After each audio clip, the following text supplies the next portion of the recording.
కొన్నిసార్లు ఏంటంటే ఒకసారి మాకు ఫేక్ కాల్ ఏంటంటే ఈ ఫేక్ కాల్ విషయం ఏంటంటే ఒకరోజు మేము భాగ్యనగర్ గ్యాస్ లిమిటెడ్ వాళ్ళది ఒకటి ట్రక్కు గ్యాస్ లీక్ అయింది గచ్చిబౌలిలో. వాళ్ళది సిలిండర్ ఇది ట్రక్కు అదే సిఎన్జి ట్రక్కు లీక్ అయింది. మేము ఫైర్ కాల్ వెళ్ళినాం. అక్కడ ఓకే అప్పటి వరకు దాన్ని క్లోజ్ చేపించి మేము రిటర్న్ అవుతుంటే ఏమైంది, ఇమ్మీడియట్గా కంట్రోల్ నుంచి ఇంకొక కాల్, ఇట్లా ఎవరో సూసైడ్ అటెంప్ట్ చేసిరంట, మీరు మాదాపూర్ అయ్యప్ప సొసైటీలో అడ్రస్ లేదు, సరిగ్గా ఏమీ లేదు. వాళ్ళు లొకేషన్ మాదాపూర్ అయ్యప్ప సొసైటీ అంటే మేము ఇమ్మీడియట్గా బయలుదేరి వెళ్ళినాం. అక్కడికి మాతో పాటు 3 పోలీస్ వెహికల్స్, 3 అంబులెన్సులు, మేము ఆడ తిరుగుతున్నాం మినిమం 1 అవర్ వేస్ట్ బయట. అప్పుడు ఎస్ఎఫ్ఓ గారు, ఎల్ఎఫ్, మేము మెన్స్ డ్రైవర్, ఇంతమందిని మేము ఫైర్ కాల్ గురించి వెతుకుతున్నాము. మన అయ్యప్ప సొసైటీని మొత్తం ఇంచుమించుగా గంట సేపు తిరిగినాం. అది తీరా నిర్ధారణ చేసుకుంటే ఫేక్ కాల్. వాడు రెస్పాండ్ అవ్వడు, ఎవడో ఇట్లా సూసైడ్ చేసుకుంటుండు మీరు రండి అని చెప్పి మాకు కాల్ చేసి. ఇంకొకసారి మాకేమైంది, నైట్ ఫైర్ కాల్, వర్షం పడుతుంది, మామూలుగా కాదు వర్షం, ఘోరంగా అంటే కుండపోత వర్షం అంటారు చూసారా, అలా వర్షం పడుతుంది. ఇక్కడ మన విప్రో సర్కిల్లో ఫైర్ అవుతుందని చెప్పి కాల్ చేసింది ఆమె. తీరా పోయి చూస్తే అక్కడ ఫైర్ లేదు, ఏం లేదు.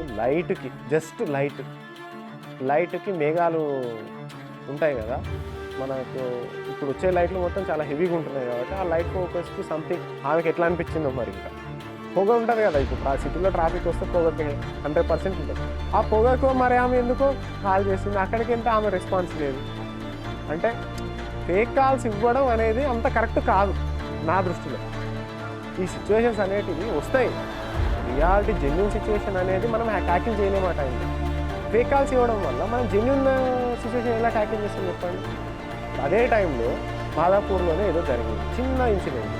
అక్కడ ఒక లిఫ్ట్లో ఇరుక్కున్నప్పుడు మనం అక్కడ ఉండి ఇక్కడ ఎలా రెస్పాండ్ అవుతాం, అవ్వలేము కదా.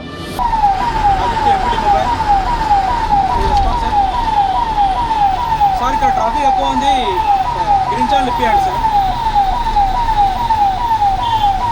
Okay sir, message received sir.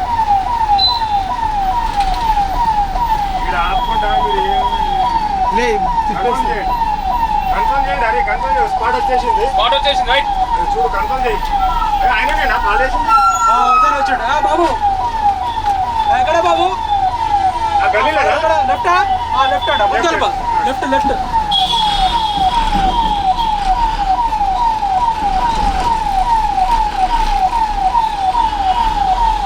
ఓకేనా? అరే కనిపించిందా? అదేనా? Okay right. అక్కడనే ఫైర్ స్పాట్ అక్కడనే.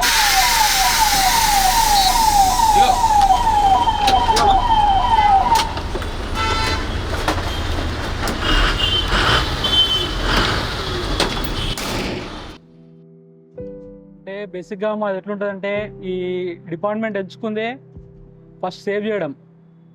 మాది ఏముంటుంది, సేవ్ చేయడం, ప్రాపర్టీ సేవ్ చేయడం, లైఫ్ సేవ్ చేయడం. మా మోటో వచ్చేసి వి సౌ టు సేవ్. మా డ్యూటీ ఫస్ట్ వి సౌ టు సేవ్ అనేది మా లైన్. ఆ లైన్ తోటే మేము ముందుకు వెళ్తాం. ఎప్పుడైనా ఏదైనా ఫైర్ అయినప్పుడు మేము అక్కడ ఉన్న సిచ్యువేషన్ ఏంటంటే, అప్పుడు అందరూ వాళ్ళు బాధలో ఉంటారు. అప్పుడు ఫైర్ అవుతుంది, మాకు ఎవరు హెల్ప్ చేస్తే బాగుండు అన్న లెవెల్లోనే ఉంటాం. ఆ టైంలో మేము వెళ్ళినప్పుడు మేము ఫ్యామిలీ మెంబర్స్ ఇవంతా గుర్తొచ్చినా కానీ మేము వాళ్ళకి ఫస్ట్ ప్రయారిటీ ఇస్తాం. ఫైర్ పుట్ ఆఫ్ చేయడం, వాళ్ళని సేవ్ చేయడమే మా ఫస్ట్ ప్రయారిటీగా ఉంటుంది. వాళ్ళు ఆ టైంలో ఎంతో గుర్తొచ్చినా కానీ వాళ్ళని సేవ్ చేయాలనే మేము చూస్తాం అనమాట. అవుతుంది, భయం అనేది ఖచ్చితంగా ప్రతి ఫైర్ పైన అవుతుంది. కానీ ఇక మా డ్యూటీ కాబట్టి మాది ఖచ్చితంగా వెళ్ళాల్సి వస్తుంది. మేము ఇక అవన్నీ గుర్తొచ్చినా కానీ కొంచెం పక్కన పెట్టి ఫస్ట్ వాళ్ళు ఎట్లాగో సేవ్గా ఉన్నారు ఇంట్లో వాళ్ళు, వీళ్ళు ఇక్కడ ఆపదలో ఉన్నారుగా, వీళ్ళని సేవ్ చేస్తే అది హ్యాపీ అనిపిస్తుంది. చాలాసార్లు జరుగుతుంది ప్రతి ఫైర్లో కూడా. మా ఫైర్లో పోతప్పుడే అక్కడ సిచ్యువేషన్ ఎట్లుంటుందో తెలియదు ఎవరికి. ఒక ఫైర్ యాక్సిడెంట్ అయినప్పుడు అక్కడ ఏం ఇన్వాల్వ్ అయిందో, మెటీరియల్ ఏం ఇన్వాల్వ్ అవుతుందో. కొన్ని ఎల్పిజి గ్యాసెస్ ఉంటాయి, గ్యాస్ లీక్ అవుతుంది. కొన్నిసార్లు మా కొలీగ్స్ కొంతమంది ఏంటంటే ఇంజ్యూరీ అయినారు. ఫైర్ సిలిండర్లు తెచ్చేటప్పుడు అక్కడ ఫైర్ మొత్తం లీక్ అయిపోయింది, ఎల్పిజి లీక్ అయిపోయింది. అది బయటికి తీసుకొచ్చే టైంలో కొంచెం స్పార్క్ వచ్చింది. ఆ స్పార్క్ వల్ల వాళ్ళకి చుట్టుపక్కల ఉన్న ఫైర్ అంతా ఫైర్ అంటే గ్యాస్ లీక్ అయినప్పుడు మొత్తం లీక్ అయి ఉంటుంది. ఆ చిన్న ఫైర్ అంటుకొని మళ్ళీ అక్కడ ఉన్నదంతా ఫైర్ క్యాచ్ చేసింది. అప్పుడు వాళ్ళకి కొంచెం ఫైర్ అయ్యి వాళ్ళకి కొంచెం చేలు బంద్ కావడం అలాంటి ఇన్సిడెంట్ జరిగినవి. అలాంటివి గుర్తొచ్చినప్పుడు కొంచెం భయం అనిపిస్తుంది. అరే మాకు కూడా అట్లా సిచ్యువేషన్ అవుతుందేమో అట్లా నాకు కూడా భయం అనిపిస్తుంది. కానీ ఇక మాకు చేయాలి తప్పదు అన్నట్టే మేము చేస్తాం డ్యూటీ. ఫ్యామిలీ అంటే ఎలాంటి టైంలో అంటే ఇప్పుడు 100% కెమికల్ ఏరియాస్ ఏదైతే ఇండస్ట్రియల్ ఏరియాస్కి మేము పోతామో ఫైర్ కాల్కి 100% మా ఫ్యామిలీ అయితే నాకైతే చాలాసార్లు గుర్తొస్తుంది. ఎందుకు అంటే ఇండస్ట్రియల్ ఏరియాస్లో మేము లోపల వెళ్ళందే ఫైర్ అనేది ఆడదు. లోపల వెళ్తే ఎప్పుడు బ్లాస్ట్ అవుతుందా అనేది మనం చెప్పలేము. ఇండస్ట్రియల్ ఏరియాస్లో నేనేంటంటే మా ఏరియాలో సికింద్రాబాద్ ఏరియాలో ఓకే, బట్ ఏదైతే మేము చర్లపల్లికి అలాగే మల్కాజ్గిరికి జీడిమెట్లకి అసిస్టెంట్ కాల్ కింద వెళ్తాం. ఒక వెహికల్తో ఫైర్ ఆడపలేనప్పుడు వాళ్ళు ఏం చేస్తారంటే వాళ్ళకి నియర్ బై ఉన్న ఫైర్ స్టేషన్తో అసిస్టెంట్ కావాలని చెప్పేసి అడుగుతారు. ఇప్పుడు మా సికింద్రాబాద్ ఏరియా ఇటు మల్కాజ్గిరికి కానీ ఇటు చర్లపల్లికి కానీ ఇటు జీడిమెట్లకు కానీ మేము చాలా నియర్ బై ఉంటాం.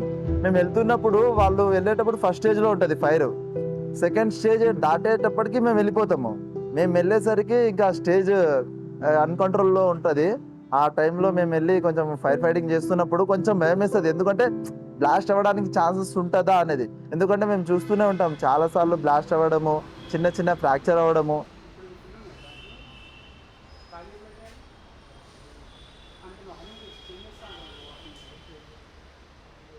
జనాలు తిట్టడం అంటే ఫస్ట్ స్టార్టింగ్లో తిడతారు, ఎంత లేట్ వచ్చిర్రు అదే అని. ఆ టైంలో మేము ఎవ్వరికి ఏం చెప్పాము, కామ్గా ఉంటాం. ఫస్ట్ మా పని ఎంతో మేము చేస్తాం. ఇది నేను మొగల్పురాలో ఫస్ట్ అపాయింట్ అయింది. మొగల్పురాలో ఒకటి ఫర్నిచర్ షాపు అట్లా ఉంది, టింబర్ డిపో ఫైర్ అవుతుంది. ఆ టైంలో మేము వెళ్ళేటప్పుడు అక్కడ వాళ్ళంతా అరుస్తారు మా పైన, ఏంది ఇంత లేట్ వచ్చిర్రు, ఏంది ఎట్లా అని బాగా అరుస్తున్నారు. ఆ చంద్రాయణ గుట్టలో అయింది ఆ ఫైర్, బాగా అరుస్తున్నారు అక్కడ.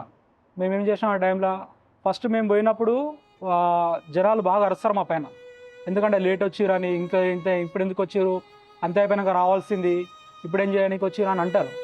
ఆ టైంలో వాళ్ళకి మా వర్క్ అనేది తెలియదు. మేము కూడా అప్పుడు వాళ్ళతో పాటు అయినామంటే ఫైర్ ఫైటింగ్ చేయలేము.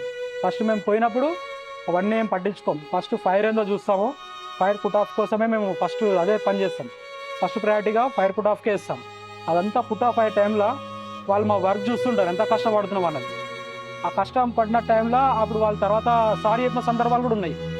సారీ సార్, మేము మిమ్మల్ని తప్పుగా అనుకున్నాము, మీ వర్క్ మేము చూసినాము, ఇప్పుడు కళ్ళార చూసిన తర్వాత మాకు మిమ్మల్ని అనడం తప్పు అనిపించింది, మాకేదో ఆ టైంలో మాకు కాలిపోతుంది, మాకు ఆ బాధలో మేము అనేసాము, కానీ మీరు ఇంత కష్టపడతారని మేము ఇప్పుడే చూస్తున్నాము, సారీ అని చెప్పిన సందర్భాలు చాలా కూడా ఉన్నాయి. అలాంటి సందర్భాలు కూడా ఫేస్ చేసినాము. ఒక 12 to 13 మెంబర్స్ సిలిండర్ బ్లాస్ట్ అయిపోయి అక్కడికక్కడే అందరు చనిపోయినారు.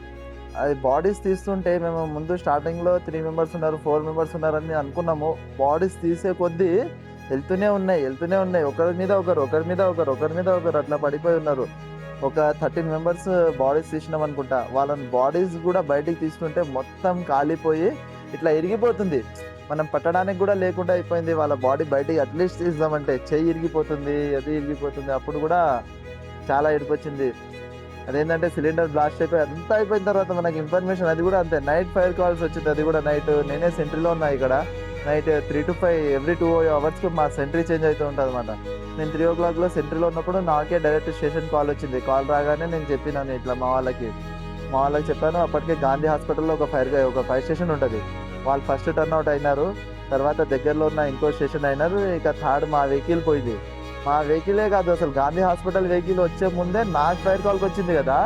అప్పటికే అక్కడ వాళ్ళు అన్నారనమాట, సార్ సిలిండర్ బ్లాస్ట్ అయింది సార్ ఇక్కడ పక్కనే, మాకు భయం వేస్తుంది సార్ అంటే నేను వాళ్ళకి చెప్పాను ఫోన్లో, మీరు భయపడకండి అమ్మా, ఆల్రెడీ మా బండి టర్న్ అవుట్లు అయినాయి, ఆల్రెడీ 2-3 వెహికల్స్ అక్కడ వస్తున్నాయి, మీరు ఎలాంటి భయపడాల్సిన అవసరం లేదు అది నేను చెప్తే, లేదు సార్ మాకు భయం వేస్తుంది సార్, ఇట్లా చిన్నపిల్లలు ఉన్నారు, సిలిండర్ బ్లాస్ట్ అయిందని అన్నారు. ఆమె ఎప్పుడైతే సిలిండర్ బ్లాస్ట్ అయిపోయింది అన్నారో నాకు తెలిసి ఆ టైంకి వాళ్ళు మా వెహికల్ రీచ్ కాకముందే వాళ్ళు చనిపోయినారు అక్కడే. అప్పుడు ఆ శవాలు బయటికి నేనే తీశాను. నేను చాలామంది, అంటే నేనంటే సింగల్ ఏం కాదు, 13 బాడీస్ బయటికి తీసాము. ఆ రోజు కూడా కొంచెం బాధ అనిపించింది. మా బట్టలు మొత్తం రక్తం అయిపోయింది. అంటే హెడ్ సైడ్ పట్టుకున్నప్పుడు హెడ్లో రక్తము ఉండిపోతుంది అనుకుంటా. హెడ్ సైడ్ ఇట్లా పట్టుకుంటే ఇట్లా డ్రాప్ ఇట్లా కారుతుంది, ఇట్లా బాడీస్ ఇట్లా, నా డ్రెస్ మొత్తము బ్లడ్తో నిండిపోయింది. ఆ రోజు చాలా బాధ అనిపించింది. ఆ రోజు కొంచెం ఏడ్చినట్టు అనిపించింది. చాలా అంటే చాలా.